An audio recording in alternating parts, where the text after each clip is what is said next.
নমস্কার বন্ধুরা, দীপাস কিচেনে আপনাদের সবাইকে স্বাগত। আজকে আমি একটা ভেজ ডাল করব। তার জন্য একটু কুমড়ো নিয়ে নিয়েছি, এখানে একটু পেঁপে নিয়ে নিয়েছি, এখানে একটু আলু নিয়ে নিয়েছি, আর এখানে আমি একটু গাজর নিয়ে নিয়েছি।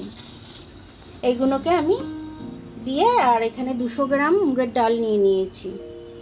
এই ডালটা দিয়ে আমি এই ভেজ ডালটা করব। তো চলুন আমি কিভাবে বানাই দেখে নিই।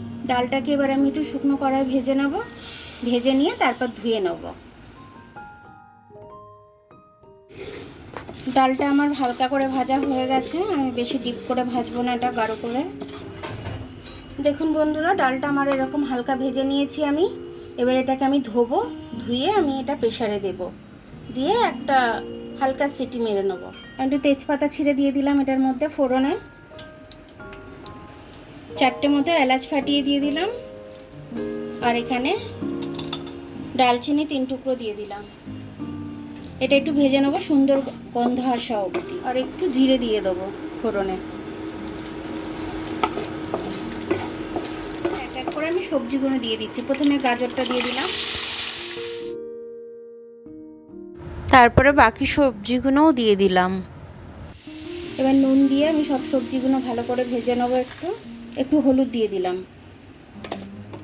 এবার আমি সুন্দর করে এটাকে ভেজে নেবো, আর গ্রেটারে করে একটুখানি আমি আদা এটার মধ্যে দিয়ে দেবো। এটা একটু ভাজা হয়ে আসুক, তারপর দেব। আমি প্রেসারে ডাল সেদ্ধ করতে দিয়েছি, তার সাথে আমি 5টা কাঁচা লঙ্কা আমি ডালের মধ্যে দিয়ে দিচ্ছি।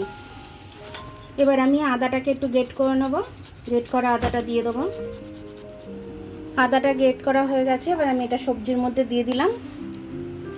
একবারে সবজির সাথে এটা ভাজা হবে। আমার এটা ভাজা ভাজা হয়ে গেছে। এবার এটার মধ্যে আমি অল্প জল দিয়ে দেবো সেদ্ধ করার জন্য। ওদিকে ডালটা তো আমার প্রেসারে সেদ্ধ হচ্ছে, তো ডালটা হয়ে গেলে আমি এটার মধ্যে ঢেলে দেবো।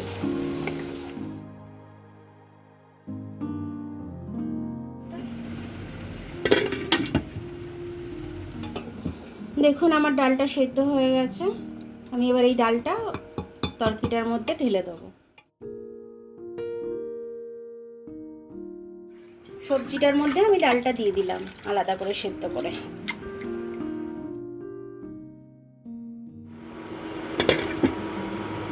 এটা চাপা দিয়ে দিলাম, আরও 10 মিনিট আমি হতে দেবো। 10 মিনিট বাদে আমি ঢাকনাটা খুলছি। দারুণভাবে আমার সবজিগুলো সেদ্ধ হয়ে গেছে, একদম খুব সুন্দর মোমের মতো গলে গেছে। এবার এটার মধ্যে আমি একটু ঘি দেব, আর একটু চিনি দেব।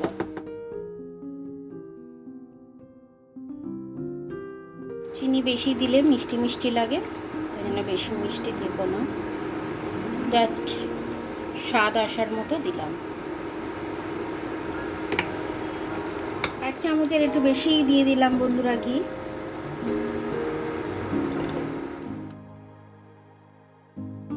লঙ্কাগুলো আমি ঘাটবো না, কারণ এই লঙ্কাগুলো প্রচণ্ড ঝাল হয়, তার জন্য আমি ঘাটবো না।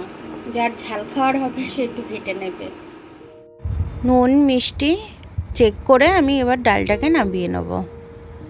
আমার সবজি ডালটা খুব সুন্দরভাবে হয়ে গেছে। আপনারাও এরকম বানিয়ে খাবেন, খেয়ে আমাকে কমেন্ট করে জানাবেন যে আপনাদের কেমন লাগলো। কিন্তু রুটির সাথেও খাওয়া যাবে, ভাতের সাথেও খাওয়া যাবে। আজকে মঙ্গলবার, নিরামিষ দিন আমাদের, ওই জন্য নিরামিষভাবে আমি করলাম এটা তরকারিটা, মানে অ্যাকচুয়ালি ভেজ ডালটা। কিন্তু এটার সাথে আমার মনে হয় না আর কিছু লাগবে, একটু পাঁপড় ভেজে নিলেই হয়ে যাবে। আমার ভিডিওটা দেখার জন্য অনেক অনেক ধন্যবাদ। আমার ভিডিওটা যদি আপনাদের পছন্দ হয় লাইক সাবস্ক্রাইব করে দেবেন একটু, আর ফেসবুক থেকে দেখলে একটু লাইক আর ফলোটা করে দেবেন। আবার কাল দেখা হবে নতুন রেসিপির সাথে। ততক্ষণ আপনারা ভালো থাকবেন, আমি আসছি।